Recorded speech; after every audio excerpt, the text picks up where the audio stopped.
Mesdames, Messieurs, bonsoir et merci.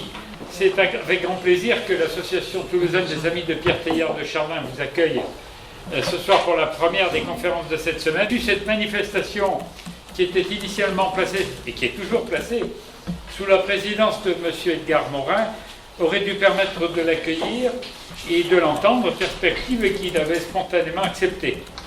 Il nous a malheureusement fait savoir il y a quelques jours que la surcharge de sollicitations à laquelle il doit faire face a généré de la fatigue et ne lui permet pas de répondre à son engagement. Nous vous présentons donc nos excuses et surtout à tous ceux d'entre vous qui espéraient l'entendre aujourd'hui et dont nous mesurons la déception. C'est la jeunesse qui va prendre le relais avec Xavier Benazet, qui vous sera présenté par Martin Pochon. Et il lui revient la charge de donner cette première conférence. Avant de lui laisser la parole, je tiens particulièrement à remercier chaleureusement l'école d'ingénieurs de Purpan qui nous a apporté une aide logistique aussi sympathique qu'efficace et qui nous reçoit dans ses locaux, ainsi que l'Institut catholique de Toulouse qui nous accueillera vendredi 22 à la salle Tolosa pour une lecture musicale de textes de Pierre Teilhard de Chardin accompagné de 3 artistes. Alors le titre de notre session, quel avenir pour notre humanité, collapse ou métamorphose? Ce titre, un peu accrocheur, il faut le dire, quand même, pose une question néanmoins réaliste qui fait écho aux préoccupations de nombre de nos contemporains, notamment jeunes générations. Nous laisserons-nous glisser vers un effondrement de nos ressources et de notre environnement, ou devrons-nous envisager une nouvelle alliance avec la nature et avec nos semblables? Quel est aujourd'hui le champ des possibles? C'est la recherche que nous pourrons espérer amorcer avec vous au cours de cette semaine. Voilà, je vais laisser la parole à Martin Pochon qui va introduire cette conférence, vous expliquer sa teneur et vous présenter Xavier de Benazet qui va avoir la charge d'officier ce soir pour la première. Merci.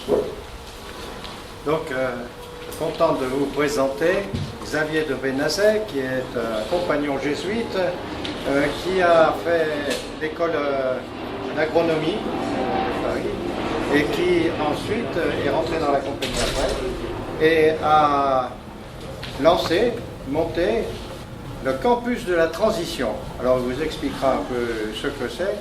C'est à côté de Paris, à Fontainebleau, par là, un beau château qui sert maintenant de campus, un lieu de recherche, un lieu d'enseignement, un lieu de formation. Enfin, il y a différents paramètres là-dedans, tu expliqueras ça. Voilà. Et donc, aussi, tu travailles sur l'éco-théologie, le discours croyant sur la nature, sur la vie de l'homme dans la nature, dans la maison commune.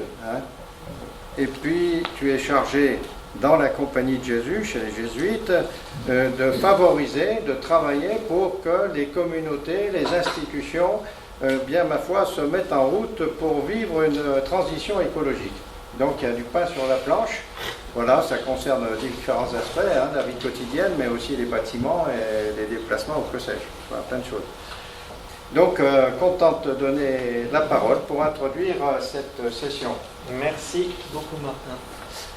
Je suis ravi d'être là, donc comme ce qui a été dit, je viens remplacer le grand Morin, donc je ne mets pas cette prétention-là. J'ai pris le thème du colloque et on va essayer d'avancer.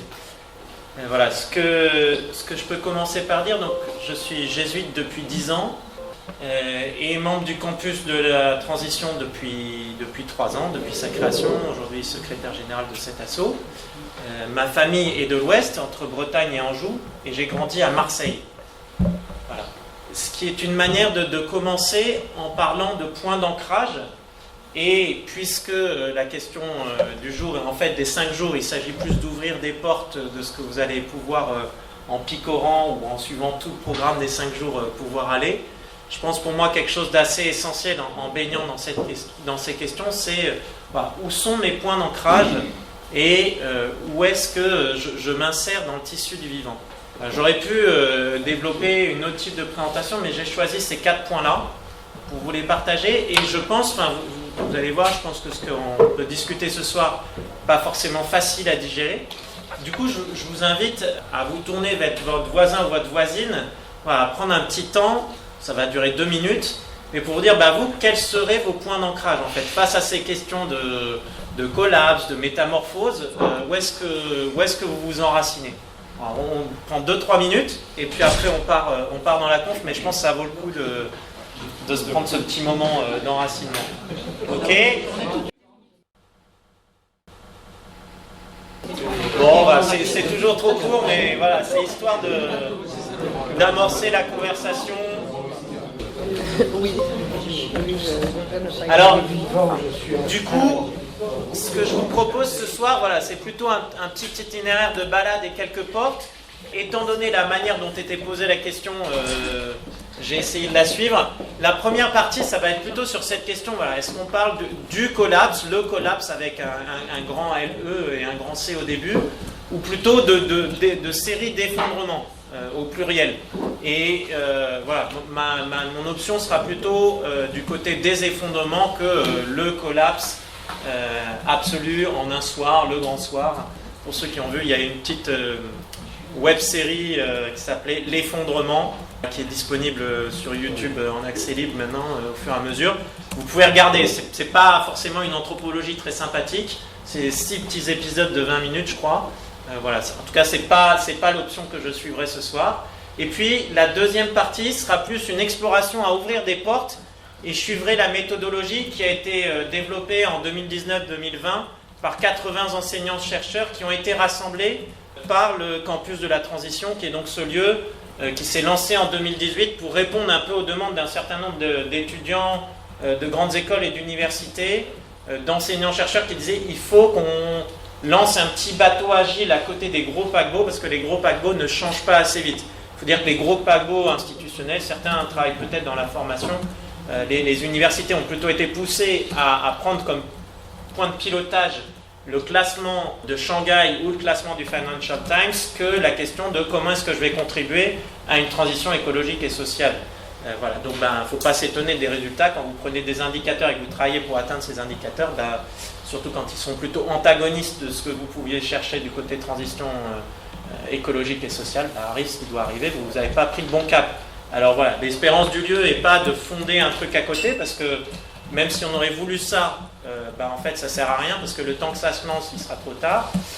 Donc c'est plutôt d'essayer des choses, et avec un lieu de vie, des gens qui vivent sur place, une trentaine aujourd'hui, un lieu de formation, on reçoit des étudiants de grandes écoles, d'universités, des gens du monde professionnel, et puis de diffuser plus largement, par exemple, avec le manuel de la grande transition et cette manière de poser des questions avec 6 portes qu'on va détailler au fur et à mesure. Voilà, la conclusion, il n'y aura pas trop de suspense. Je vais vous présenter le donut pour ceux qui ne connaissent pas. Voilà, c'est que aujourd'hui, on en est entre, si on veut, collapse ou métamorphose pour reprendre le titre. Je pense qu'il y a un certain nombre de métamorphoses à inventer qui peuvent permettre de limiter un certain nombre d'effondrements, même s'il y en a, on va voir, qui sont déjà bien en cours. Certains, puisqu'on parle de ça, certains ont peut-être déjà vu ces courbes, voilà, de l'ère qu'on vit. Donc on va les voir en détail, c'est pas la question, mais vous voyez qu'en gros, ça se résume en un geste, c'est ça. Ça, c'est en fait, il faut réaliser. Ça s'étale de 1750 à aujourd'hui. En fait, il y a une métamorphose qui est arrivée en particulier avec un point d'accélération assez énorme après la Deuxième Guerre mondiale. C'est une métamorphose et même une série de métamorphoses, de changements qui ont eu lieu sans qu'on les réalise fortement. Et ce soir, on se tient à la pointe de toutes les crêtes qui sont là. Voilà. Ce qui permet qu'on soit là ce soir, c'est de se balader là en haut. Alors, on va plonger un peu, donc c'est ce qui s'est appelé la grande accélération, c'est ce grand changement. Alors voilà, on peut batailler sur quand est-ce que ça commence, mais ça, en fait, on se pose la question collapse ou métamorphose comme si ça avait été d'une stabilité incroyable avant et tout d'un coup on découvrait. Non, ça a déjà métamorphosé beaucoup sur les 50 ou les 200 dernières années, suivant comment est-ce qu'on regarde. Un peu de profondeur historique ne fait pas de mal. Alors, on va aller voir en détail. Je ne vais pas forcément commenter chacune des courbes. Donc, à gauche, vous voyez, ça va être des indicateurs plutôt socio-économiques. À droite, des questions d'indicateurs sur l'usage de la Terre, du système du vivant. Et ce que je vais faire, c'est que je vais vous passer les courbes une à une. D'accord ? Donc, Il y en a, là je ne sais plus s'il y en a exactement le même nombre, 3 x 4, 12, 24. Avec, posez-vous la question de quel effet ça vous fait. Ok? Et vous allez pouvoir en parler avec votre voisin ou votre voisine à la fin. J'annonce déjà. Ok, c'est parti. Donc on va les passer une par une. Vous allez voir, de toute façon, c'est pas très compliqué. Si vous avez retenu ça comme geste, vous êtes bon. Alors la population mondiale. Donc OCDE, c'est les pays développés. On va les revoir à chaque fois les couleurs. Les BRICS, c'est Brésil, Russie, Inde, Chine et je sais plus. Et les autres pays. Ok. Donc la population mondiale, la population urbaine, le PIB mondial, les investissements étrangers, à l'étranger, quel que soit, dès qu'ils passent une frontière, l'utilisation d'énergie primaire, les gros barrages dans le monde, l'utilisation de l'eau, et là c'est de l'eau douce, la production de papier, la production d'engrais, dans une école d'agro comme ici, ça peut être intéressant. Les transports, voilà, les kilomètres parcourus côté marchandises. Les télécommunications, donc les terminaux de télécommunications, téléphone portable. Le tourisme international en millions d'arrivées. La concentration dans l'atmosphère, donc vous voyez là on est passé des indicateurs socio-économiques aux indicateurs du système Terre. Donc la concentration en dioxyde de carbone, vous voyez que ces dates, ça date un peu puisque là on s'arrête à 390, aujourd'hui on est à 405 parties par million. Le méthane, les oxydes d'azote, la température de surface, en imaginant qu'on a réussi à construire une température de surface mondiale. L'ozone atmosphérique, enfin stratosphérique, pardon, justement, le fameux trou dans la couche d'ozone, dont lui on voit qu'il se stabilise depuis les années 80. Voilà, ça c'est la pêche, l'acidification des océans, la concentration en azote le long des côtes, donc ça c'est aussi une conséquence majoritairement de l'agriculture, c'est les algues vertes de Bretagne. Voilà, ça c'est les crevettes en aquaculture.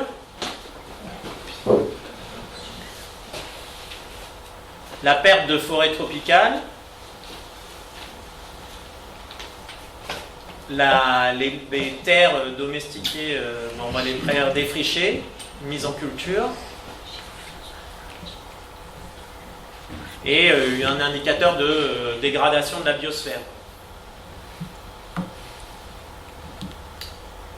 Voilà. Quel effet ces échos ont-elles sur vous? Vous avez quelques secondes et vous pouvez en parler avec votre voisin ou votre voisine. Ok? Oui. C'est aussi, en fait, quelque chose, à mon avis, important à prendre en compte. On essaye au campus de proposer, c'est-à-dire, on peut faire des grands discours avec la tête là-dessus. Ça nous implique, on essaye de développer sur place des pédagogies qu'on appelle tête, corps, cœur, parce que ça nous prend les tripes. Enfin, moi, de voir ces courbes, le mot qui me sort, c'est énorme. Voilà. Et énorme, peut-être pas d'abord ça, mais commencer par ça, c'est-à-dire, il y a là-dessus une idée d'un progrès de l'humanité qui est absolument faramineux en termes de gains d'espérance de vie, de la médecine, en particulier sur la mortalité infantile. Ce qu'on a vu des conséquences de l'agriculture que j'ai mentionné en passant, c'est aussi la fin, pas tout à fait, mais d'un certain nombre de grandes famines. Donc, ce qu'on va voir ce soir est dans un monde qui est déstabilisé et qui ne sait pas où il va, c'est normal. Peut-être pas tout de suite jeter tout ce qui s'est fait avant. Voilà, c'est pas. Oui. Oui, énorme même au sens étymologique. On sort d'une norme pour. On ne sait pas où on va. Ouais. Et là, c'est pour moi le côté énorme qui me fait peur. Voilà, c'est que j'ai l'impression de se tenir sur cette crête-là, et ce qui va se passer derrière fait plutôt peur. Et alors, puisque c'est Moi, c'est une phrase chez Teilhard, dont on parlait tout à l'heure, donc ce jésuite paléontologue, j'ai vu qu'il y avait toute une expo sur sa vie dans le hall, là. Il a, dans un texte qui s'appelle « La messe sur le monde dans l'offrande », il parle de cette multitude agitée, trouble et distincte, dont l'immensité nous épouvante, cet océan humain dont les lentes et monotones oscillations jettent le trouble dans le cœur les plus croyants. Et moi, c'est un peu cet effet, c'est-à-dire il y a un effet de trouble qui est assez perturbant. Alors je cite la fin de la phrase et qui va plutôt toucher à la fin de la présentation, mais voilà, je veux qu'en ce moment, mon être résonne à son murmure profond. Pour moi, c'est un peu l'enjeu, c'est-à-dire cette espèce de peur et d'énorme, j'ai plutôt envie de ranger les choses dans le placard.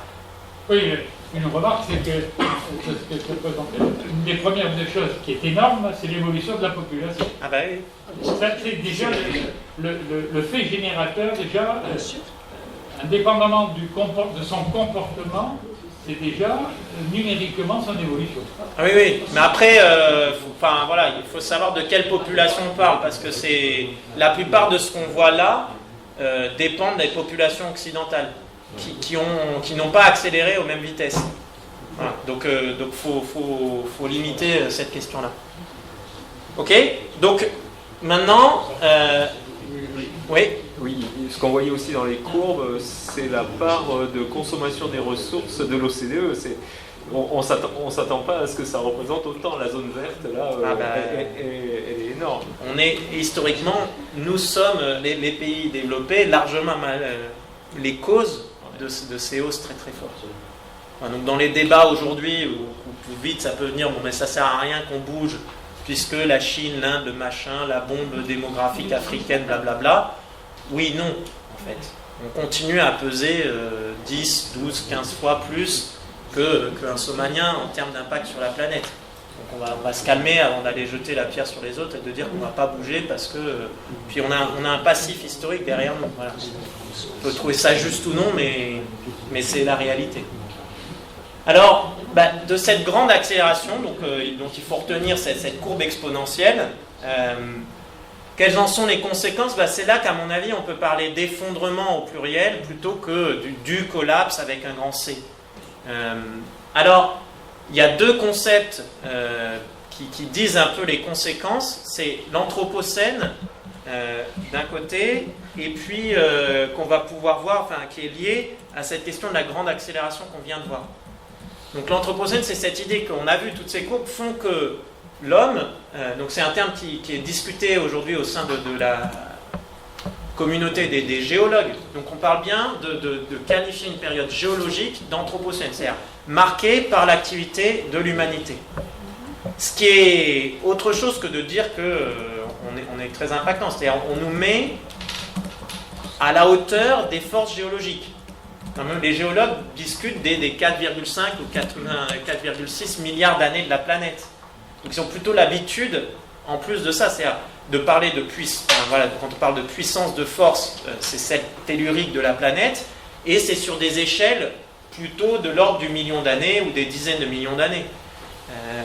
Là, on est en train de parler depuis 1750, donc on parle sur 250 ans, sachant que la plupart de l'accélération se fait depuis 70 ans. Donc on est sur des échelles de temps qui, pour le coup, sortent complètement de la sphère de la géologie, et pourtant, c'est bien un débat qui, aujourd'hui, anime la communauté des géologues. Alors, l'Union internationale n'a pas tranché pour savoir si oui ou non on allait mettre l'anthropocène, si ça allait être les premières déforestations au moment de l'invention de l'agriculture, l'invention du moteur thermique, ou les bombes d'Hiroshima qui ont laissé une trace nucléaire qu'on retrouve dans toutes les couches géologiques. Voilà, bon, c'est pas encore tranché, mais c'est bien ça qu'on est en train de dire quand on parle d'anthropocène. Et ça, c'est quand même quelque chose qu'il faut bien comprendre, parce que ça a des impacts assez directs sur, alors je vais en développer deux, le climat et puis la biodiversité. Alors, vous avez peut-être entendu parler, là cet été, on a entendu parler un peu du dernier rapport du GIEC, et puis après Messi est arrivé au PSG, ça a disparu des écrans radars. Voilà, donc ça dit quelque chose aussi de notre époque. J'aime bien ce petit résumé qui vient d'un blog, alors on aime ou on n'aime pas, mais qui s'appelle Bon Pote, qui est plutôt bien sourcé, assez engagé, et qui résume la chose en disant ça se réchauffe, c'est de notre faute, oui, on est sûr, c'est grave, on peut encore éviter le pire en termes de climat. Alors, le dernier rapport du GIEC, dans les joyeusetés où on va pouvoir parler d'effondrement au pluriel, il nous dit à peu près ça, voilà. Alors, il nous dit, bon, ça c'est le monde à 1,5 degré, donc vous voyez les échelles en bas. Là, on est à 7 degrés, et là, c'est si jamais on se réchauffait pas. Et on parle toujours des 2 degrés en imaginant qu'il y a une température mondiale. Voilà, c'est une construction mathématique, évidemment, vous voyez bien. C'est là qu'on va parler d'effondrement aussi au pluriel, qu'il faut mettre un peu de diversité, parce que vous voyez bien que le pôle Nord se réchauffe beaucoup plus vite que le pôle Sud, par exemple, ou qu'un certain nombre de régions sur les terres, ou que les océans, d'ailleurs. Remarquez que les zones qui se réchauffent le moins sont les océans, parce qu'il y a une capacité de captation de la chaleur qui est plus importante. Vous voyez bien qu'à 4 degrés, ça se réchauffe quand même beaucoup plus. C'est-à-dire, on est toujours sur le même phénomène d'exponentiel, vous vous souvenez? Toujours cette saison-là. Donc, c'est pas quelque chose de linéaire, de tranquille. Donc, ça c'est au niveau mondial. C'est ce que nous dit le GIEC. À 1,5 degré, c'était l'engagement des accords de Paris. Limité à 2 degrés. Aujourd'hui, vous avez une idée, là, en même temps que le rapport du GIEC, sur quelle trajectoire nous mettent les engagements hypothétiques des États tels qu'ils ont été publiés d'ici 2100? 2,7 degrés. Si chacun tient ses engagements, on y viendra tout à l'heure. Alors, autre conséquence mondiale parmi d'autres, regardez si vous n'avez pas fait le rapport, la synthèse pour les décideurs du rapport du GIEC, c'est assez bien fait, il y a quelques bonnes infographies. Ça, c'est pour mettre un peu de diversité aussi, donc c'est les sécheresses. Alors vous voyez, le nombre de points noirs dit un peu la certitude. C'est ça qui est bien dans le rapport du GIEC, qui ne fait pas d'études lui-même, il fait les synthèses de milliers et milliers d'études mondiales sur un tas de choses qui sont liées au climat, et il donne des paramètres de certitude. Donc quand il y a un point, voilà, c'est faible parce qu'il y a soit peu d'articles, soit il n'y a pas de consensus. Quand on a 2 points sur l'évolution, donc vous reconnaissez plus ou moins l'Eurasie, l'Afrique, l'Australie, l'Amérique du Nord, l'Amérique du Sud, l'Amérique centrale. Bon. Alors vous voyez que ça a plutôt tendance à se réchauffer avec des degrés de certitude moins, mais par exemple le nord de l'Australie, même si l'incertitude n'est pas très forte, il y aurait une diminution de la quantité de sécheresse dans le nord de l'Australie. Donc même chose quand on parle d'effondrement, l'effondrement avec un grand L ne veut pas dire grand chose, à part notre imaginaire, on y viendra, mais voilà, c'est quand même, en fait, il faut mettre un peu de variété, et les effondrements ne vont pas être les mêmes liés au climat, dépendant des zones du monde. Enfin, quand même, c'est pas très bon comme nouvelle, quoi. On peut parler d'effondrement au pluriel. Alors celui-là est coton. Celui-là, donc c'est le scénario 2 degrés en 2050 et plus 4 degrés en 2100. Donc c'est le pire scénario entre guillemets. Ça, c'est un cumul en fait non seulement de la température, parce que la température c'est une chose, mais de l'humidité en même temps. Alors, il fait 50 degrés dans le Sahara, vous vivez, les Touaregs vivent, c'est dur de vivre à 50 degrés dans le Sahara, mais ça se fait. 50 degrés, par exemple, le long du golfe de Guinée, où il y a beaucoup d'évaporation, en fait, l'air autour de vous est tellement saturé en eau que vous ne transpirez plus, vous ne pouvez plus transpirer. Donc, vous cuisez comme un homard dans une marmite. On ne fait pas le test sur des humains, Dieu soit loué, mais c'est exactement ce qui se passe. Donc, sauf si, alors c'est bien le scénario le pire, on est d'accord, mais vous voyez, ça c'est le nombre de jours de l'année, donc 50, 100, 150, 350 jours dans l'année, où les conditions température et humidité vous mettent du mauvais côté de la courbe. Vous mourrez au bout de quelques heures. Eh bien, si vous n'avez pas d'endroit climatisé dans toute la zone des tropiques, tout ça là, et ça doit ressembler à 1,2 milliard de personnes aujourd'hui, eh bien vous mourrez sur place. Voilà. Donc, il y a quelques petits problèmes. Et là on peut, pour des gens qui habiteraient dans cette zone-là, si on se dirige vers ce pire scénario et sans adaptation, là on parle d'effondrement au sens littéral, au moins pour les humains, plus possible de vivre là. Et pour une bonne partie de la vie, c'est plus possible. Où il se déplace. Où il se déplace, c'est ça. Mais alors là, on rentre dans d'autres effondrements. Mais oui. C'est pas que la Guinée, c'est que... Alors, on pourrait dire, ok, ça peut être la tendance, ou ça c'est un peu loin. Donc je vous invite toujours, le blog de Guillaume Bonpote là, donne quelques idées des différences entre, on pourrait dire, entre plus 1,5 degré et plus 2 degrés. La différence n'est pas si énorme. Voilà. Bon, ben, on voit que le nombre de jours de sécheresse, on ne voit pas très bien, je suis désolé, où les températures sont caniculaires, ben, on fait plus 4 jours par an en moyenne à 1,5, on fait plus 6 à plus 2 degrés. Donc on a 2 jours en moyenne de canicule par an de plus. Ce qui n'est pas rien. Ça, c'est les nuits tropicales. C'est les nuits où il fait plus de 20 degrés, où là, pendant la nuit, ça ne descend pas en dessous de 2 degrés. Donc c'est une moyenne en France. On passe de plus 3 jours à plus 6 jours. Et à plus 14 jours si on fait plus 3 degrés. Aujourd'hui en France, on a passé, parce que c'est la construction, la température mondiale, entre guillemets, on est à plus 1,2 par rapport à l'ère industrielle. En France, on est à plus 1,8 déjà. Donc on n'est pas très loin du plus 2. Et rappelez-vous, on dit on va à plus 2,7 au niveau mondial. Donc en France, on pourrait se dire, sans doute sur la trajectoire actuelle, on est au-delà des 3 degrés. Donc plus 14 jours de nuit tropicale en moyenne en France. Ce qui est assez énorme. Pour les horizons de ce que ça donne en 2100, alors là pour le coup avec le scénario, toujours le scénario à plus 3 degrés. J'ai oublié de mettre la source de ce site internet là, que les Anglais viennent de sortir. Donc vous voyez peut-être pas très bien, ça c'est l'image de la cathédrale de Bordeaux, ça c'est l'image de la cathédrale de Nice, ça c'est à plus 1,5 degré, toujours à gauche sur l'image, et ça c'est à plus 3 degrés. Et bien vous voyez que tout autour de la cathédrale de Bordeaux, toujours si on fait rien, mais c'est rempli d'eau. De même la cathédrale de Nice, qui est là. On ne voit pas dans la rue, mais là on voit bien, en fait la rue elle est pleine d'eau. Et même la cathédrale de Nice, cette étude-là dit, à plus 2 degrés, c'est déjà les pieds dans l'eau.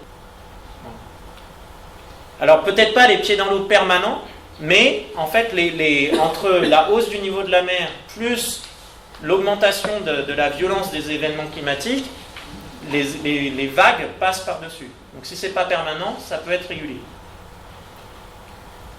Voilà, donc on revient. Oui, ça se réchauffe. C'est de notre faute, c'est-à-dire c'est pas la faute des volcans, de l'activité solaire, de ceci, de cela. Non, c'est bien ce qu'on ajoute nous comme humains avec nos émissions CO2. Oui, on est tout à fait sûr.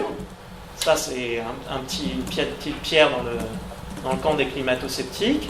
C'est grave, on vient de le voir. On peut encore éviter le pire, dans le sens que vous avez vu, là, et vous pouvez regarder un peu plus précisément, entre plus 1,5 et plus 2 degrés, il y a une différence. Entre plus 2 degrés et plus 3 degrés, il y a une différence. Parce que c'est un peu, est-ce qu'on va y arriver ou pas y arriver ? On va y arriver ou pas y arriver à quoi, en fait ? On considère quoi comme y arriver ? On considère que si on n'a pas les 1,2 milliard de personnes qui se déplacent des zones où on ne peut plus vivre, mais qu'on est au scénario d'en dessous et que ça ne concerne que 300 millions de personnes, on aura réussi ? Oui, non. Enfin, l'essentiel, c'est de comprendre que chaque dixième de degré va changer quelque chose. Mais que pour ça, pour gagner ces quelques dixièmes de degré, ça nécessite des métamorphoses et des changements profonds. Si vous voulez aller plus loin, 4 sources entre toutes. Donc ça, je vous ai dit la synthèse pour les décideurs du dernier rapport du GIEC. Loïc Marseille, un jeune qui vient de publier là, dans la semaine ce truc qui s'appelle les 7 sphères de l'Anthropocène. Donc où est-ce que l'Anthropocène a des impacts ? On a vu le climat, on va voir la biosphère, il y en a sur la lithosphère, il y en a sur la cryosphère, il y en a sur l'eau. Donc il y a une très très bonne synthèse bien sourcée. Vous tapez sur Ecosia, vous trouverez facilement sur internet celle-là. Le blog Bonpote qui est vraiment bien sourcé, assez engagé, parfois on peut trouver que c'est excessif, mais je recommande. Et puis la fresque du climat pour quelque chose type plus un savoir avec un espèce de jeu pédagogique, qui peut valoir le coup, font des animations dans des entreprises, dans des universités. Je ne sais pas s'il y a Purement, on a fait des fresques pour le climat. Ça a déjà été fait dans la région de Toulouse. Ok. Voilà, ça se fait, ça se trouve facilement, ils viennent volontiers, il y a ce qu'on appelle des fresqueurs. Alors après, derrière eux, il y a eu toute une série de fresques qui ont été développées. Voilà, mon rôle, ce soir, c'est vraiment d'ouvrir des portes. Je parie que ça va être repris en profondeur dans les jours qui viennent, ces questions. Si je passe sur la biodive, maintenant, rapidement, souvent, la biodive, c'est une crise oubliée. On entend beaucoup parler du climat. On arrive là à Glasgow, à la COP 26. On vient de passer la première partie en ligne de la COP Biodive, qui est la COP 15. Ce qui montre qu'il y a 11 ans de retard sur la question biodive et que autant on a pu vaguement entendu en parler, en particulier avec la COP 21 qui avait eu lieu à Paris, les accords de Paris en 2015, parler des questions de climat, la question de biodive, on l'oublie, on la connaît moins, et pourtant, là, en termes d'effondrement, c'est peut-être ce qui risque de frapper, enfin qui frappe aujourd'hui et ce qui risque de frapper le plus vite en fait. Parce que là, on ne va plus parler en horizon 2100. Aujourd'hui, le rythme de disparition, donc vous pouvez regarder là encore le dernier rapport de l'IPBES, qui est l'équivalent du GIEC sur le climat, donc IPBES, qui a son dernier rapport justement pour nourrir les négociations qui ont lieu là en ligne et qui auront lieu en Chine au printemps. Donc on est à un rythme 100 fois supérieur à la normale. Voilà. Il y a toujours des espèces qui disparaissent, ça fait partie, voilà, depuis l'apparition de l'homme, il y a peut-être 2%. Oui. Quels sont les types d'espèces qui disparaissent? Tout.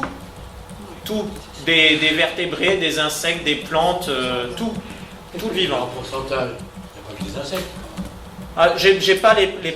J'ai pas par type de grande famille, j'ai pas les pourcentages, ça doit être dans le rapport de l'IPBES, je suppose, mais là je les ai pas pris. Alors, on estime à 8 millions, on n'a pas découvert aujourd'hui 8 millions d'espèces, mais on estime statistiquement qu'à partir de notre ligne de découverte, il y en a 8 millions. Aujourd'hui, il y en a 1 million qui sont en voie d'extinction. Là aussi, on ne sait pas, évidemment, on ne connaît pas les 1 million, mais à partir de ce qu'on sait, on fait des extrapolations. Ce sur quoi on a peut-être tort, hein, ça reste de la science et ils sont assez transparents, mais en extrapolant 1 million sur 8 millions en voie d'extinction. Si on passe non plus en termes d'espèces, donc là je vais parler en termes d'espèces, mais en termes d'individus, donc ça c'est le rapport, c'est l'indice planète vivante du WWF.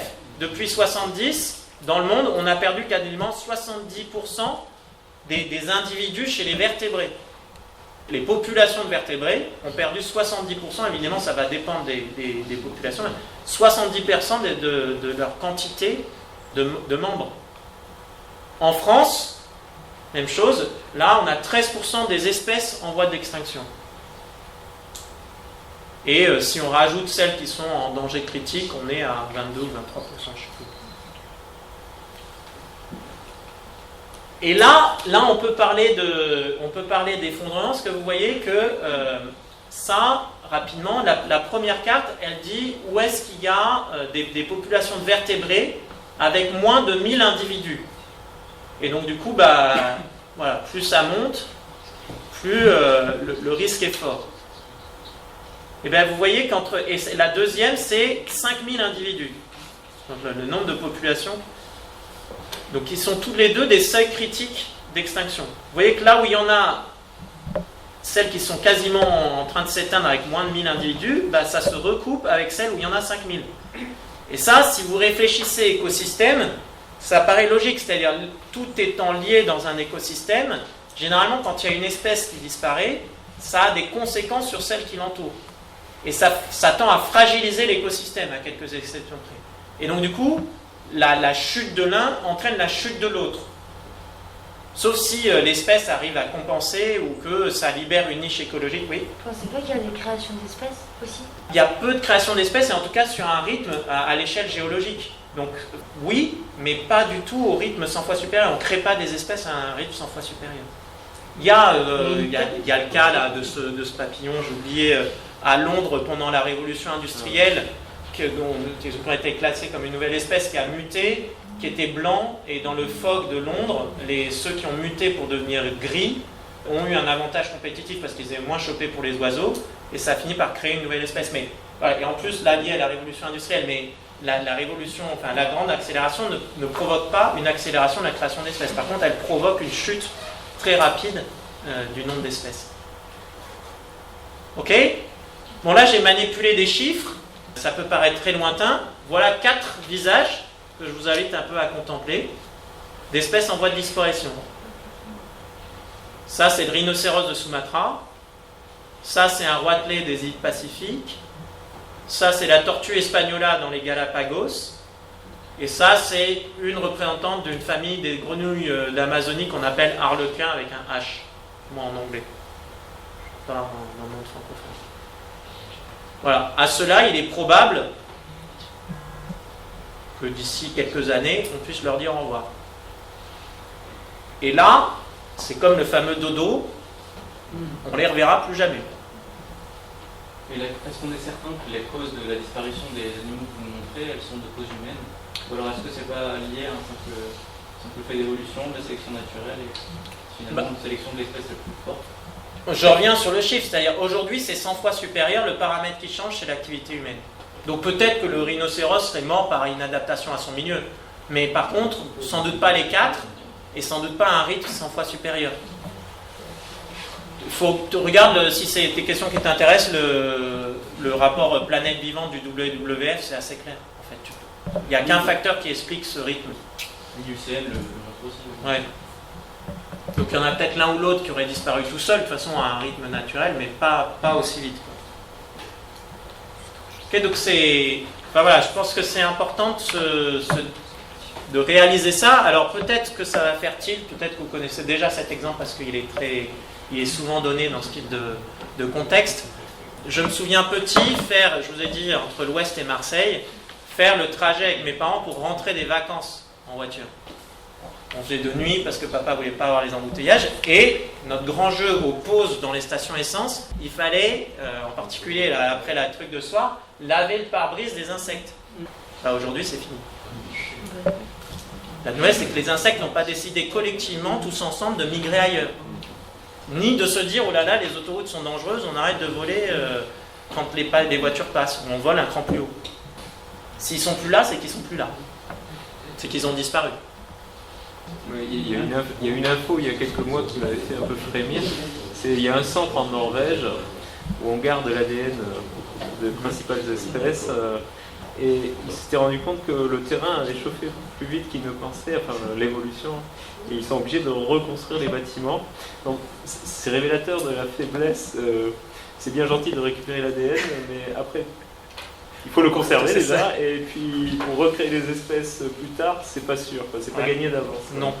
Il faut avoir la technique, l'énergie, enfin bon bref. C'est une arche de Noé, mais c'est risqué quoi. Ouais.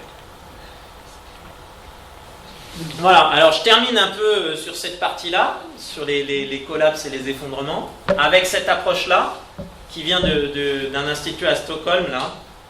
Donc les limites planétaires, ils en identifient 9. Nous, la mauvaise nouvelle, c'est qu'on vient d'en parler de 2. Le changement climatique, donc vous voyez qu'il n'est même pas dans la zone rouge. D'accord ? Par contre, vous voyez une confirmation, c'est que la diversité génétique, mais qui va aussi avec le nombre d'espèces qui disparaissent, donc de moins en moins de diversité génétique, là on est dans la zone rouge sur la biodiversité. Il y a des paramètres qu'ils ont identifiés où ils sont incapables de chiffrer. Et puis il y a 2 autres zones où on est dans le rouge, c'est l'azote et le phosphore que je soulignais ici puisqu'on est à Purpan, parce que ça c'est essentiellement lié à l'activité agricole. C'est ce qu'on utilise dans les engrais. Les mines de phosphate et puis le processus chimique qui a été inventé pendant la Première Guerre mondiale pour fixer l'azote gazeux et en faire des engrais. Sinon aujourd'hui on a les fabacées comme plantes qui arrivent à faire ça. Mais c'est tout ce qu'on sait faire pour enrichir le sol. Or, azote et phosphore sont des éléments indispensables à la croissance des plantes, en tout cas si on veut accélérer la croissance des plantes.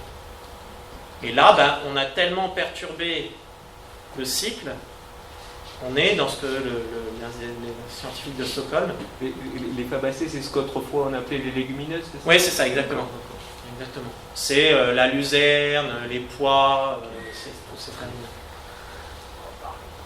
Vous voyez que il y en a d'autres où on s'approche, donc changement d'affectation des sols, ça c'est quand on déforeste pour faire de l'agriculture ou pour faire du soja pour filer au bétail, pour la faire courte. Voilà, on approche de la limite. Une petite bonne nouvelle dans les métamorphoses possibles, c'est celui-là. La couche d'ozone stratosphérique. Dans les années 70-80, on s'est aperçu qu'on avait dépassé la limite. Avec le fameux trou dans la couche d'ozone, et donc du coup, les rayons UV qui arrivaient et la couche d'ozone où le trou s'agrandissait. On a identifié la cause, études scientifiques, etc. Et surtout, au bout d'un moment, on a signé le fameux protocole de Montréal, dans les années 80, 197 pays qui disent « Ok, on va bannir les dérivés chlorés et bromés dont on comprend qu'ils sont tout là-haut, à entre 20 et 50 km dans la stratosphère, et qu'ils détruisent la couche d'ozone. Et on est repassé en dessous du seuil. Et les observations montrent bien que le trou est lentement mais sûrement en train de se résorber. Donc ça, j'insiste parce que ça veut dire qu'on a réussi collectivement au niveau mondial à faire un processus politique imposant la fin de ces composants pour évoluer vers une sortie de crise. Ce serait bien qu'on arrive à ce type de résultat sur nos éléments de CO2, par exemple, pour ne prendre qu'un seul des paramètres, ou sur les questions d'azote et de phosphore. Malheureusement, pour l'instant, ça patine. Voilà. Oui. Les impacts du changement sur le phosphore, qui apparemment c'est un risque important. En quoi comment ça va se traduire Ça va un renforcement du dérèglement sur le phosphore et l'azote?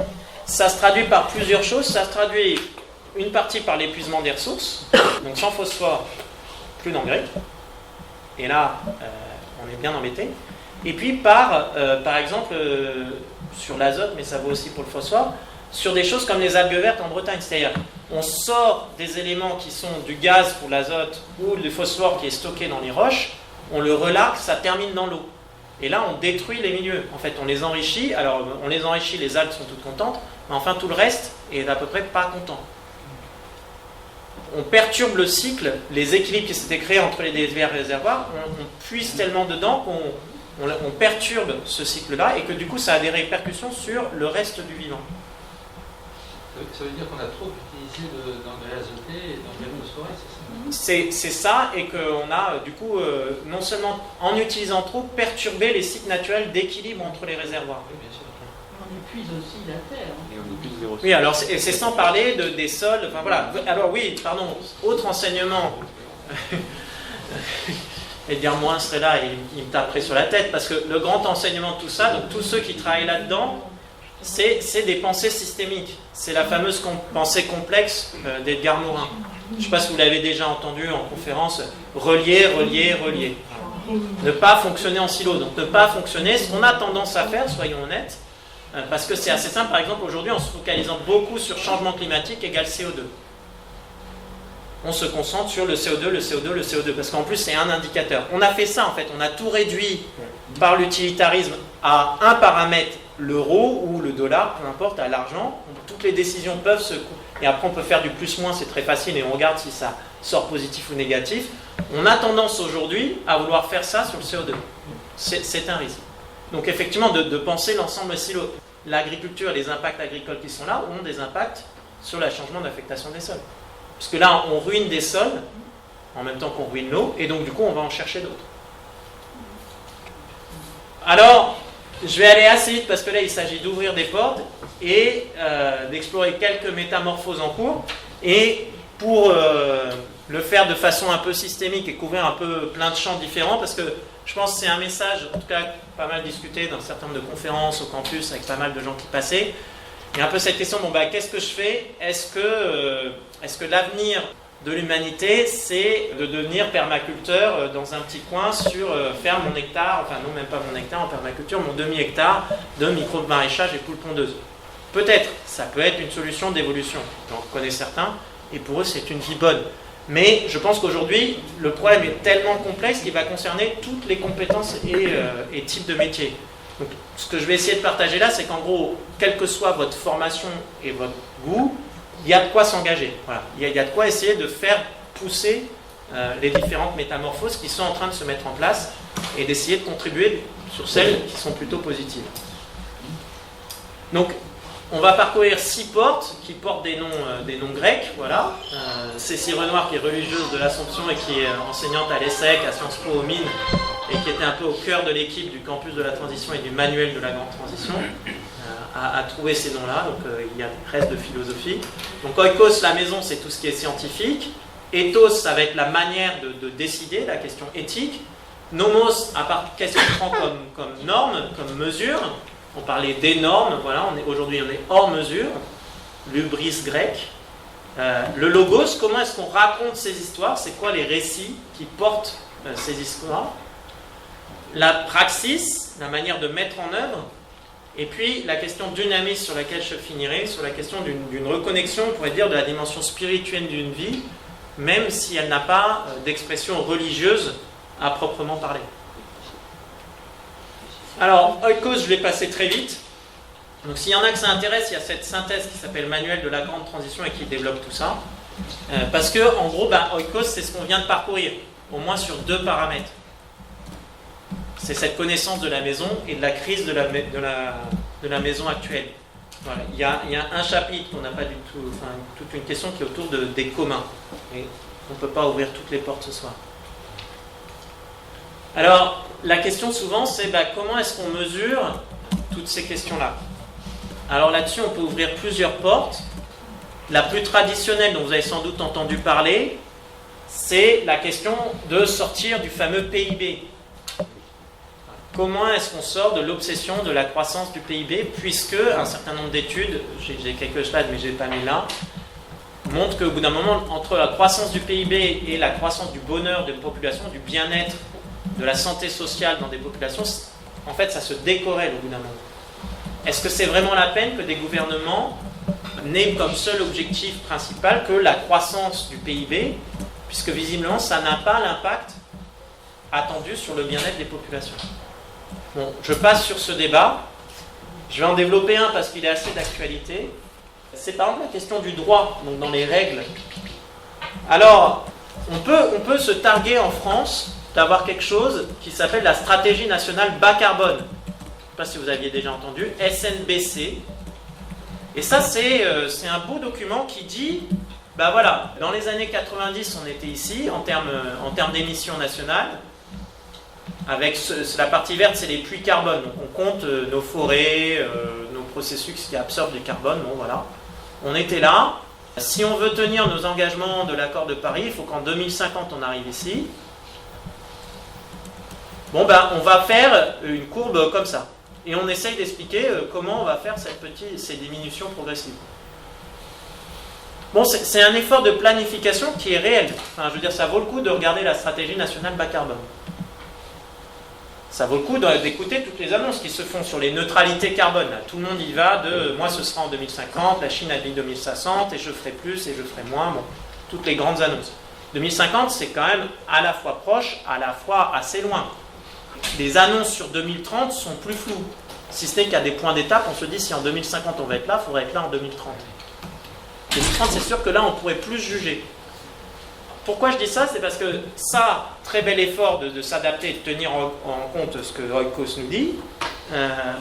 Mais par exemple, il y a eu un petit événement qui, à mon avis, risque de se reproduire étant donné les effets d'annonce où les gens ne savent pas trop et où ils comptent sur des technologies de capture du carbone assez massivement, un certain nombre de fois, technologies qui n'existent pas aujourd'hui, qui ne sont pas du tout mûres, bref, de toute façon. Donc on fait des grandes annonces et puis après, est-ce qu'on tient les objectifs? Alors en France, à partir de la stratégie nationale bas carbone, la stratégie nationale bas carbone pour l'année 2019 annonçait moins 2,3% d'émissions de CO2 nationales. Alors, en 2020, on a révisé, ce que je vais dire nécessiterait quelques débats techniques. L'autre jour, j'ai rencontré quelqu'un du ministère qui m'a dit que c'est plus complexe que ça, donc je suis honnête, mais c'est quand même comme ça, en tout cas pour l'instant on en est là, ça s'est passé, c'est-à-dire moins 2,3% annoncé, 2020, révision de la stratégie nationale, 2019, objectif annoncé, moins 1,5%. Mars 2020, on fait moins 1,7%. Et le président tweet en disant « La France est très forte, elle avait un objectif de moins 1,5%, on a fait moins 1,7%, on fait plus que nos objectifs. » Objectif de moins 2,3% qui avait été révisé a posteriori. Alors, est-ce que les deux étaient conscients des deux morceaux? C'est peut-être plus complexe que ça, mais à mon avis, c'est symptomatique de choses qui risquent d'arriver au fur et à mesure du temps avec les grands effets d'annonce dont on ne sait pas comment est-ce qu'on va les tenir. Et ça, à la limite, c'est un jeu et ça peut se comprendre. Et donc, du coup, je mets en avant la question du droit parce qu'il y a la question de quel contre-pouvoir en face. Et la bonne nouvelle, c'est qu'aujourd'hui, un certain nombre de victoires, alors là, vous avez peut-être vu cette image passer récemment dans les médias, c'est l'affaire du siècle en France, qui a réussi à faire condamner l'État français pour ne pas avoir tenu ses objectifs climatiques. Pour l'instant, il n'y a pas d'astreinte financière. Mais le budget carbone qu'on s'était donné jusqu'en 2019 a été dépassé, et donc normalement, de 19 millions de tonnes.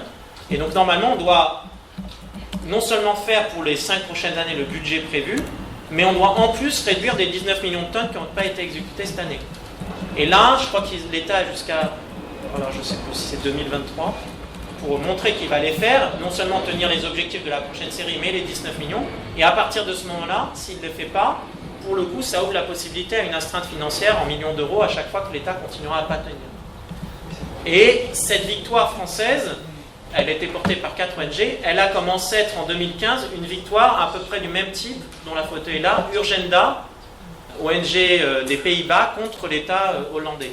Sachant que eux, en termes d'impact du niveau de la mer, ils flippent. Voilà. Donc, par exemple, aujourd'hui, travailler dans le droit et travailler sur cette question-là, c'est sans doute un endroit tout à fait pertinent de se dire je participe de ces métamorphoses dans le sens positif. Alors, forcément, édicter des normes va poser la question un peu de la fondation éthique de ces normes et de comment est-ce qu'on discerne ensemble. Alors là-dessus, pour moi, là je vous présente ce que je trouve de plus abouti aujourd'hui, d'autres auront d'autres avis, mais c'est la donut economy de Kate Raworth, qui est une économiste anglaise. Alors, je ne sais pas si vous vous rappelez là, des 9 limites planétaires. Les 9 limites planétaires, on les retrouve ici. Okay.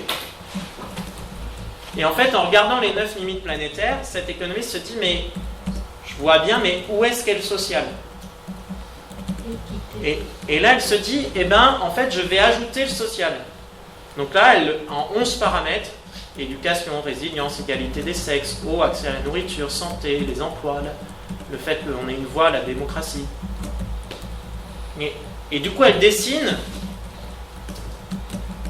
les métamorphoses, enfin, en tout cas l'espace dans lequel ce qu'on devrait inventer devrait se positionner, c'est-à-dire ne pas crever le plafond environnemental, respecter les limites planétaires, et en même temps respecter un certain nombre de planchers sociaux.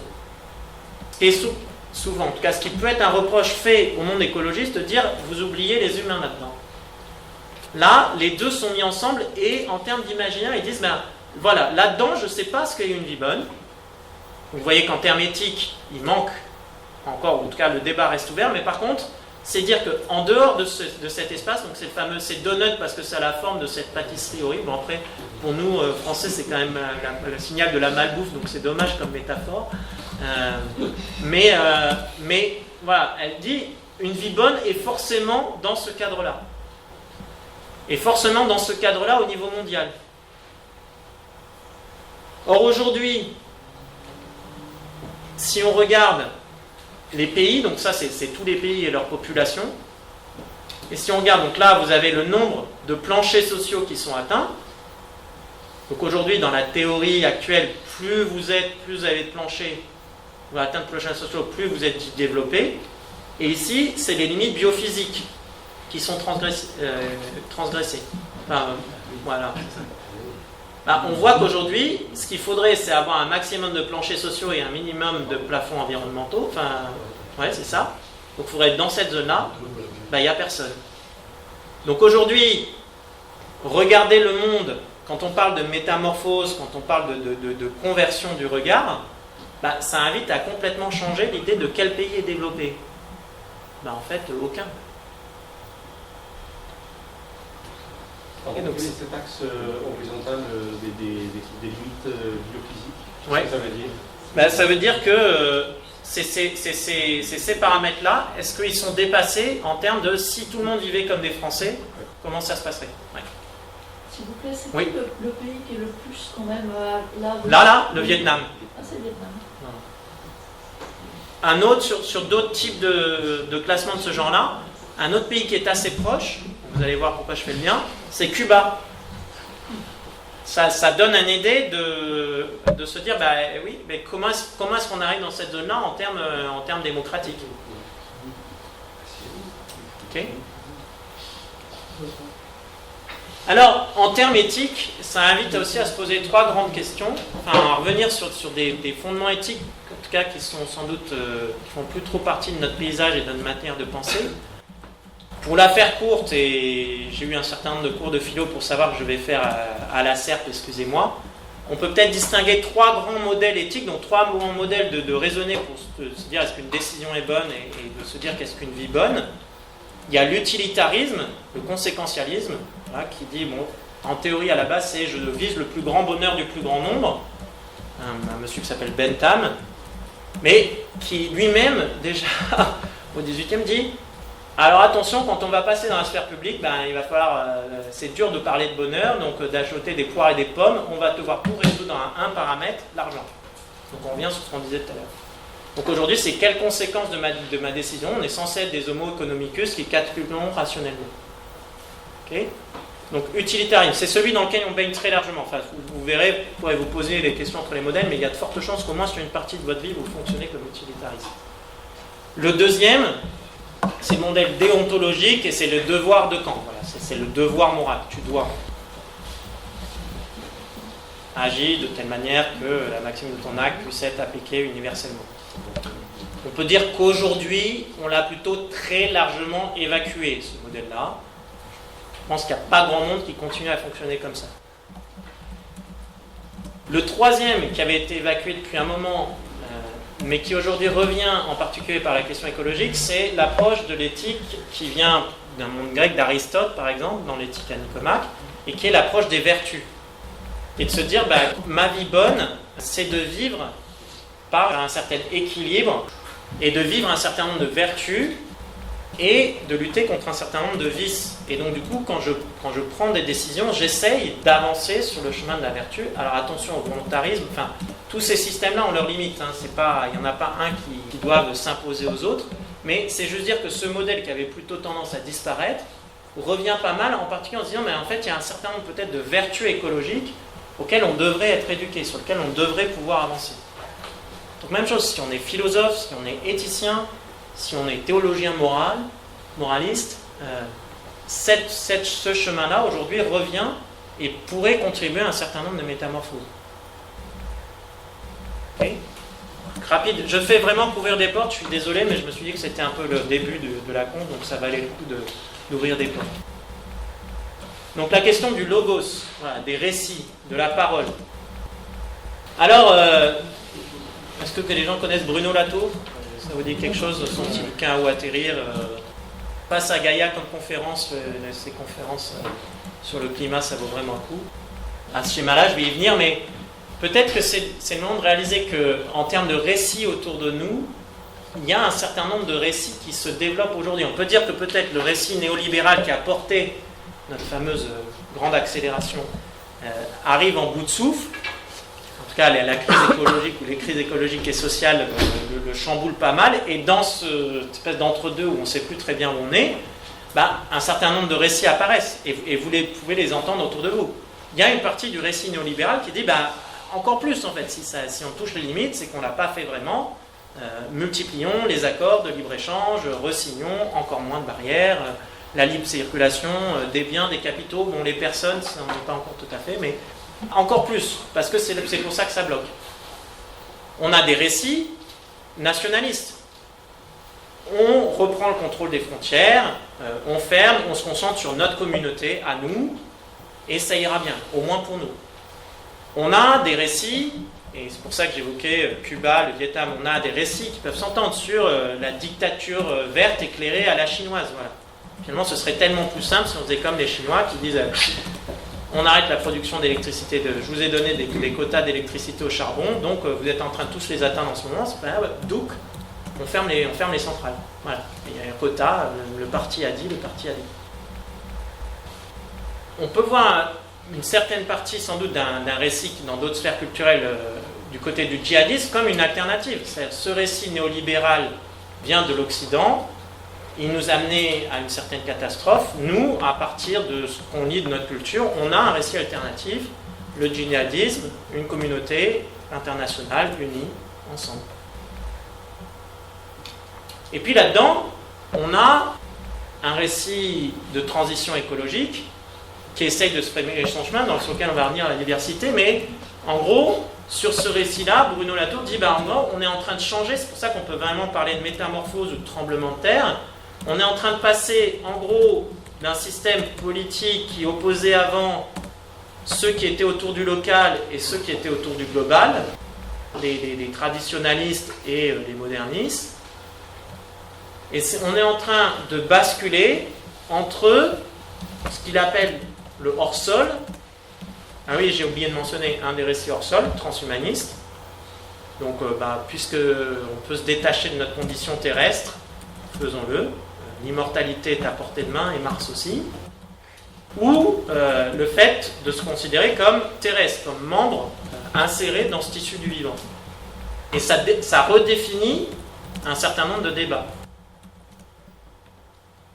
Alors, dans ces récits, dans ces grands mouvements et ces grands mouvements, du côté du récit de la transition écolo, il y a différents récits. Et l'art est très important pour porter des récits. Là, je mentionne juste quelques exemples. Là encore, ça n'a pas du tout prétention à être exhaustif. Alors, un texte assez engagé, politique, qui est venu un peu après qu'on ait commencé le campus de la transition et qui a été une belle confirmation pour nous, le manifeste étudiant pour un réveil écologique, discours très mature, si vous voulez lire, signé par 30 000 étudiants du supérieur en 2 mois après la démission de Hulot, et qui a amené à fonder une association qui s'appelle Pour un réveil écologique, qui est assez active aujourd'hui, qui continue à mettre pas mal de pression, très intéressante à suivre. Ça, c'est plutôt le texte engagé. Côté roman, un auteur que j'ai découvert au campus et que j'ai beaucoup aimé, avec un autre roman qui s'appelle La Horde du Contrevent, mais Alain Damasio, et là, Les Furtifs, qui est son dernier roman, voilà, qui est assez intéressant à regarder. Alors, voilà. Assez passionnant.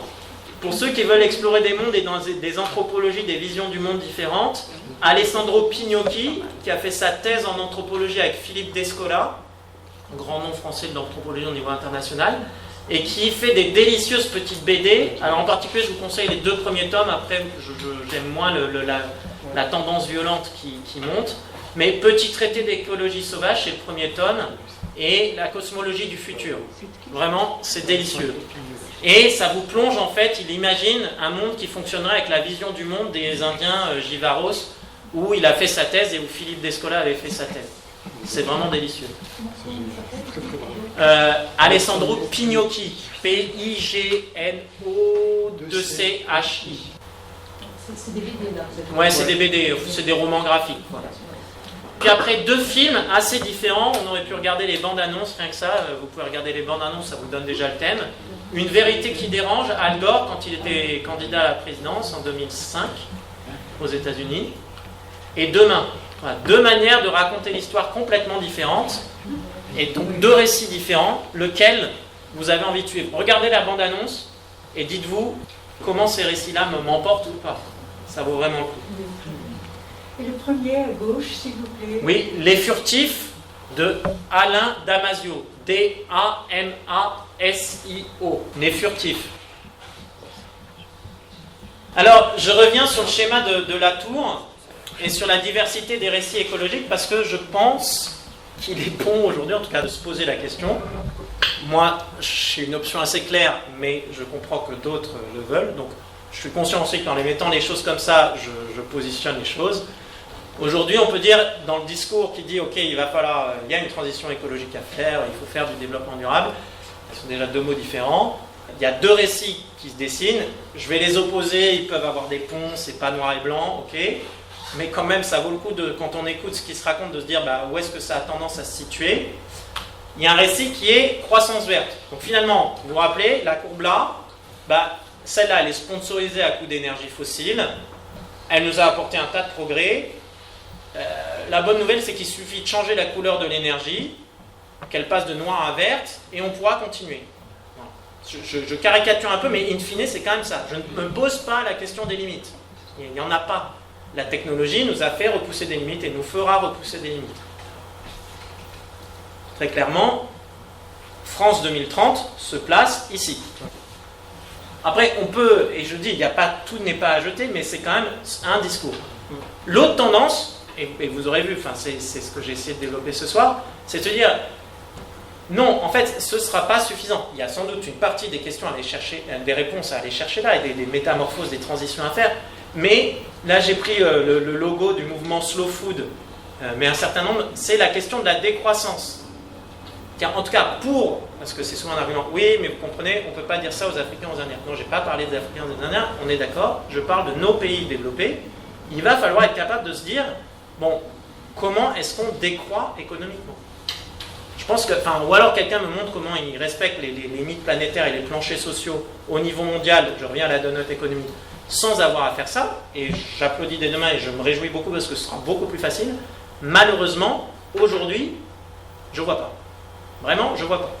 Donc, il y a une partie de décroissance qui n'est pas ce qui nous menace là, en fait. Ce qui n'est pas la récession. Le Covid, c'est une récession. Non préparée, ça frappe d'un coup, c'est la catasse, et on s'adapte comme on peut parce qu'on n'a rien prévu. Une décroissance, c'est justement une planification. Donc, la stratégie nationale bas carbone, vous avez bien vu, on n'était que sur des courbes comme ça, et tout d'un coup, on est sur une courbe comme ça. Ça s'appelle une décroissance, qu'on le veuille ou non. C'est une courbe décroissante. Le truc, c'est que ça nous promet qu'on va faire ça, et qu'en même temps, le PIB va continuer à faire ça. Moi, je ne vois pas comment c'est possible.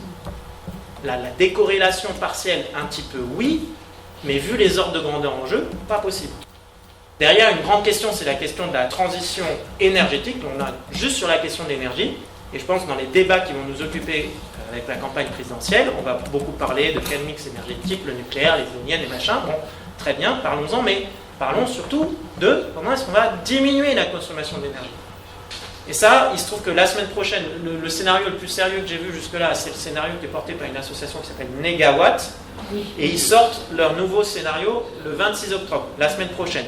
C'est accessible en ligne, le symposium, je pense que ça vaudra le coup. Ils ont déjà leur plan transition énergétique 2017-2050, qui dit qu'en gros, il y a toute une partie de cette transition qui doit se faire avec 30% d'économie d'énergie, entre une sobriété et de l'efficacité énergétique. Okay. Même à l'intérieur du récit écologique, large, il y a quand même deux grandes tendances qu'il faut, à mon avis, être capable d'identifier. Je reviens sur les questions éthiques de discernement. Vous voyez, il y a des liens entre les portes, c'est plutôt une bonne nouvelle. Relier. Alors j'avance un peu parce qu'on touche à la fin. Du côté de la mise en œuvre, on a plein de manières de le prendre. Je vais le prendre au niveau personnel parce que c'est souvent une question. Voilà notre empreinte moyenne en France aujourd'hui, si on compte les émissions de CO2 qu'on importe et pas seulement celles qui sont faites dans notre pays, donc toute la consommation de ce qu'on achète et qui a pollué ailleurs. Ça, c'est 2019. On est aujourd'hui, les chiffres, on est un peu en dessous de 10, je crois. Et ça, c'est ce qu'on doit obtenir en 2050 si on veut être, vous vous souvenez, dans notre fameuse neutralité carbone, on se dit que ces 2 tonnes-là, de toute façon, on consommera toujours de l'énergie et des choses dont on émettra toujours un peu, mais on pourra les compenser par des absorptions, par des forêts, des techniques, des machins. Bon. Mais bon, on se dit que 2 tonnes, ce sera déjà plus facile. L'enjeu est de taille, hein. Il faut économiser 8 tonnes. Alors, vous avez un cabinet qui s'appelle Carbone 4, Covici et puis Alain Grandjean à la tête de ce truc-là. Et ils ont fait une étude. Ils ont dit, si les gens font tout ce qu'ils peuvent, et si les gens, alors ils ont un résultat pour qui font tout ce qu'ils peuvent, les écolos héroïques, à leur niveau personnel, et puis ils ont dit, voilà, le truc réaliste pour des individus en France, en gros, je ne vous fais pas tous les détails, mais ils disent que ce qu'on a sous la main, ça va représenter entre 20 et 25%, ce qu'on peut faire au niveau personnel. Diminuer un peu la consommation de viande, prendre un peu plus le vélo, arrêter de prendre l'avion, nettement moins l'avion, commencer à rénover un peu sa maison, changer sa chaudière. Voilà.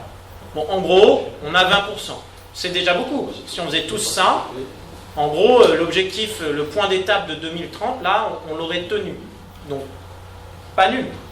Et si on faisait tous les gestes écolo, un régime 100% végétarien, ce qui pose d'autres questions côté agronomie, ne plus du tout prendre l'avion, passer majoritairement en vélo, faire du copartage de voitures électriques, complètement isoler sa maison, tout ça, c'est 40-45%.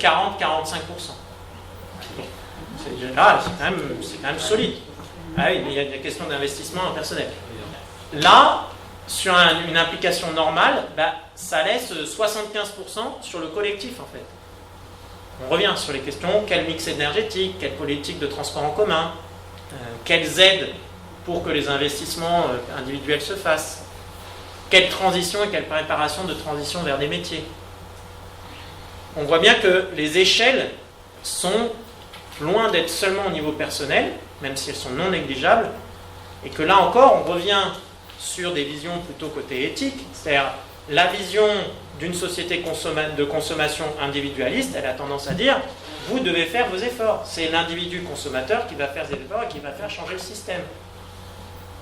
Oui, non.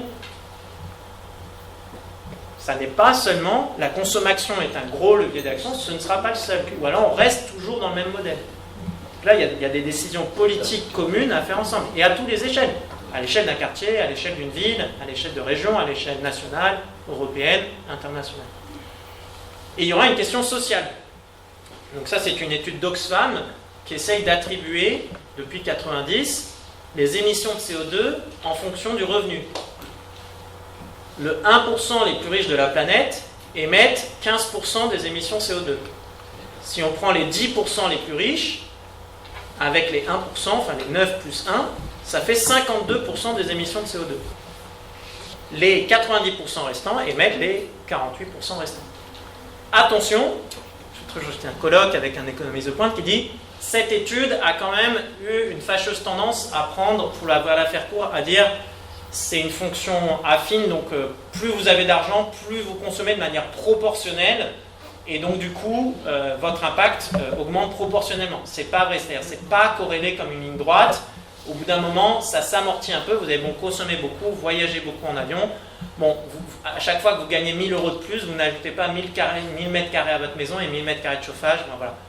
Cette étude-là a tendance à surestimer un peu, mais d'autres gens comme Chancel, au niveau de la France, qui travaille avec Thomas Piketty, qui est un économiste, en prenant la question des investissements au niveau de la France, arrivent quand même à des choses similaires. Et on peut comprendre. Plus on est riche, plus on consomme, plus on a un impact. Voilà. C'est pas 1 pour 1, c'est 1 pour 0,8 ou 1 pour 0,6, mais enfin, ce type de graphique dit bien que pour une transition écologique et sociale, il va forcément falloir que là, pour passer à 2 tonnes, ça va être plus dur que là ou que là. Et c'est normal, il va falloir que les efforts soient faits par tout le monde. Ça peut pas, on ne peut pas dire, non, écoutez, nous, on s'en dispense. Alors Bruno Latour, dans ses écrits, dit en fait une partie de l'élite transfrontière a décidé, d'où ces questions de où atterrir, de dire moi je m'envolerai vers Mars. Pour caricaturer, mais qui n'est pas la caricature, puisqu'on en a qui le font. Dire non, moi je ne ferai pas l'effort collectif. Est-ce que ça se fera ou ça ne se fera pas? Est-ce qu'on le laissera faire, laissera pas faire? Mais voilà, même chose dans la praxis, qui doit faire des efforts? Et à quelle hauteur? Le risque, s'il n'y a pas de justice dans la transition écologique, c'est la question de la violence qui surgira. Moi, j'ai vu pas mal au campus de la transition, un certain nombre de jeunes en particulier, où les questions de désobéissance civile montent assez fort. Vous avez entendu parler du mouvement Extinction Rebellion, qui s'est monté finalement très vite, qui a été calmé par le Covid, mais qui reprend. Donc voilà, blocage de pont à Vancouver qui a repris en 2021 au Canada, par Extinction Rebellion. Ça, c'était en 2019, un blocage du centre commercial Italie 2 sur la place d'Italie à Paris. Pendant toute une journée, ils ont bloqué le centre commercial, anti-consommation. Et puis ça, c'est des tentatives de blocage d'une mine de charbon en Allemagne. Donc on retouche à des questions de désobéissance civile qui viennent poser des questions éthiques. Dans quelle mesure on peut désobéir à la loi? Dans quelle mesure est-ce juste de désobéir à la loi? Et avec quels moyens? Et là souvent c'est la question de la praxis est une non-praxis, ou du moins elle n'est pas à la hauteur des enjeux. Et donc du coup, puisque ceux qui ont le pouvoir n'agissent pas à la hauteur des enjeux, j'estime que je n'ai pas à respecter ce pouvoir.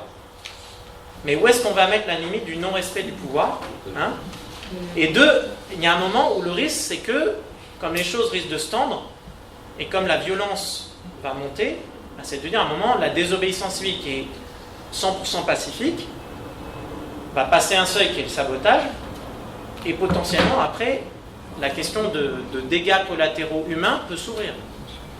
Enfin, moi j'ai vu des conversations se mener, ça peut être effrayant, mais il faut comprendre ce qu'il y a en face.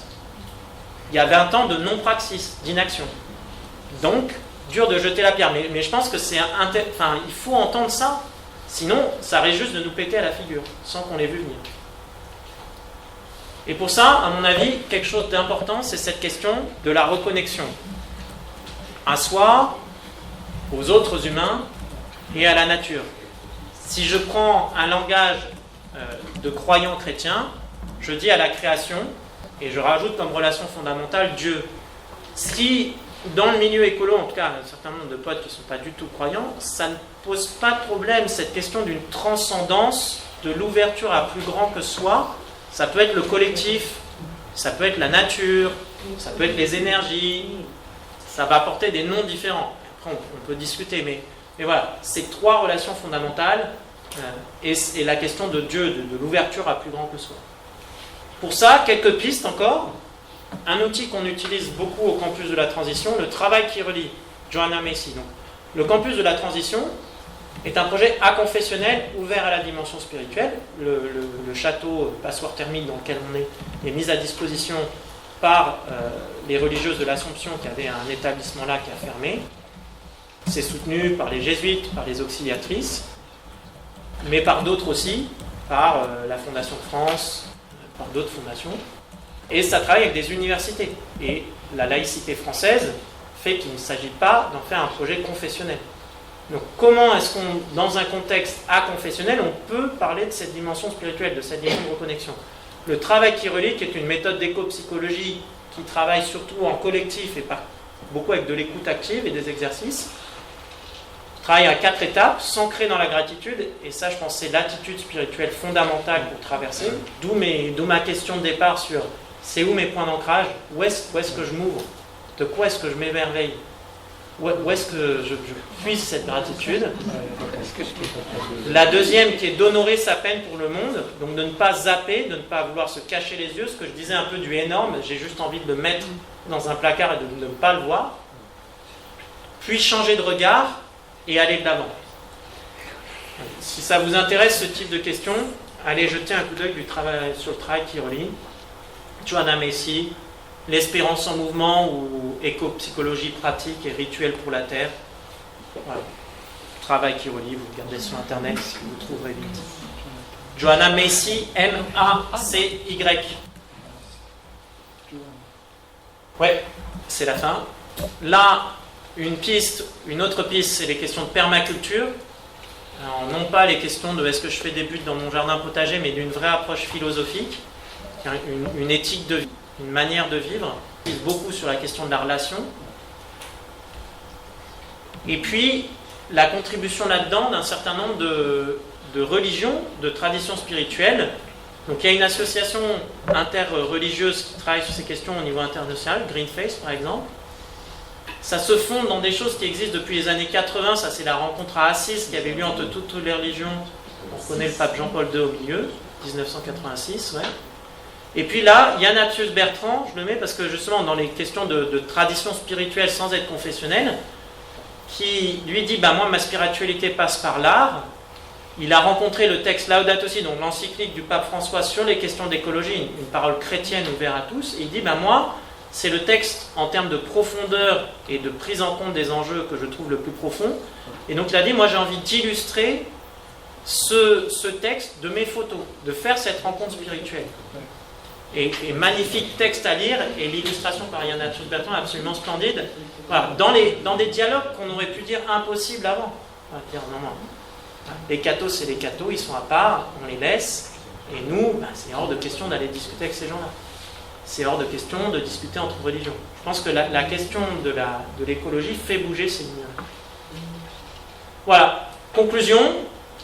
Je pense que vraiment garder cette image du donut et en fait, si on veut éviter le pire, vous vous souvenez de la dernière ligne du papier de Bon Pote, les effondrements massifs là ou là, il faut viser d'être dans ce donut.